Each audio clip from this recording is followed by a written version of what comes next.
Good morning મિત્રો. આજની સવારની પ્રેમી સલામ, જય મસીહ કી, પ્રેઝ ધ લોર્ડ, હાલેલુયા.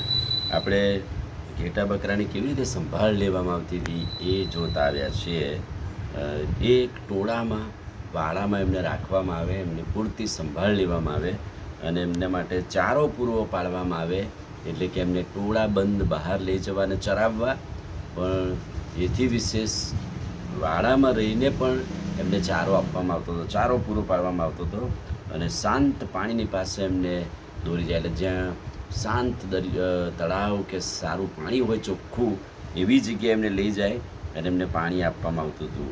અને તેઓને સાંજે અને બપોરે વિશ્રાંતિ મળી રહે, આરામ મળી રહે એ માટેની પૂરી સંભાળ લેવામાં આવતી હતી. ગીતોનું ગીત પહેલો અધ્યાય અને 7મા વચનમાં એ લખ્યું છે કે વાડામાં એ ઘેટાને પૂરી વિશ્રાંતિ આપવામાં આવતી હતી. રાતની વખતે પણ વિશ્રાંતિ મળે માટે ચોકી રાખવામાં આવતી હતી. ચોકીદાર એ લોકો ચોકી કરે એની, અને ઘેટાની પૂરી સંભાળ રાખવામાં આવતી હતી. એ આપણે જોઈએ છે.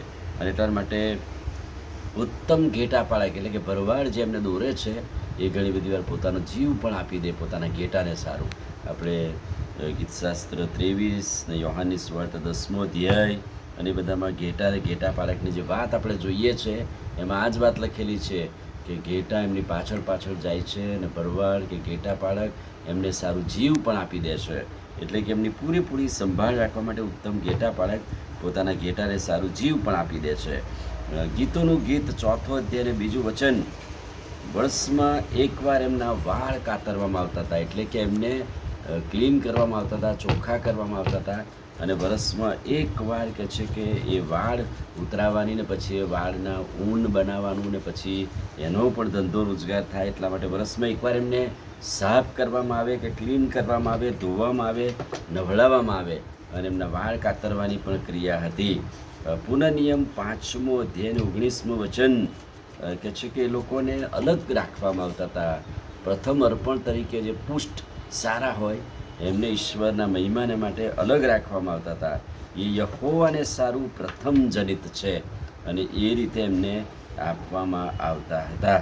અને પુનઃનિયમ 18:4 તો તેનું ઊન પણ દશાંશના સ્વરૂપમાં યાજકોને લેવીઓને આપવામાં આવતું હતું. એનું ઊન પણ બહુ કિંમતી, એ પણ કહે છે કે દશાંશ સ્વરૂપે આપવામાં આવતું હતું. ને ઘેટા પણ એનો પણ પુષ્ટ દશાંશ હોય જે કાઢીને યાજકોને લેવીઓ માટે દશાંશના સ્વરૂપમાં આપવામાં આવતું હતું, એમ બાઇબલ કહે છે.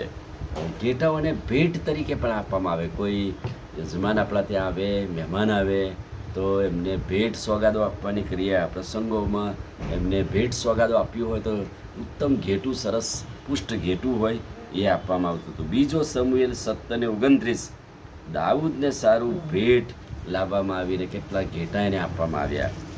પહેલો કાળવૃત્તાંત 12:40, દાઉદને ભેટ સોગાદો આપી જેમાં પુષ્કળ ઘેટા બકરા પણ આપવામાં આવ્યા. અને બીજો કાળવૃત્તાંત 17મો અધ્યાય 11મું વચન, ફલિસ્તીઓના કેટલાક લોકો યહોશાફાટની પાસે નજરાણા તરીકે 7,700 ઘેટા લાવેલા. એટલે કે ઘેટા ભેટની આપલે માટે પણ ઉપયોગી હતા, એની બહુ કિંમત હતી, માન હતું. અને આજે પણ કેટલીક પ્રજા કોમ્યુનિટી છે કે જેઓ ઘેટાનું અર્પણ ચડાવે છે અને એને પુષ્ટ સારું અર્પણ માને છે, એને પાલવે, રાખે, સાચવે અને પછી એને બલિદાન પણ આપે છે. પણ આપણે તો પ્રભુનો આભાર માનીએ છીએ કે આપણું બલિદાન આપણા માટે પાપની માફીને મારું પ્રભુ ઈસુ ખ્રિસ્ત એ પોતે જ બલિદાન બની ગયા. એટલે હવે એવા ઘેટાનું બલિદાન આપવાની જરૂર નથી.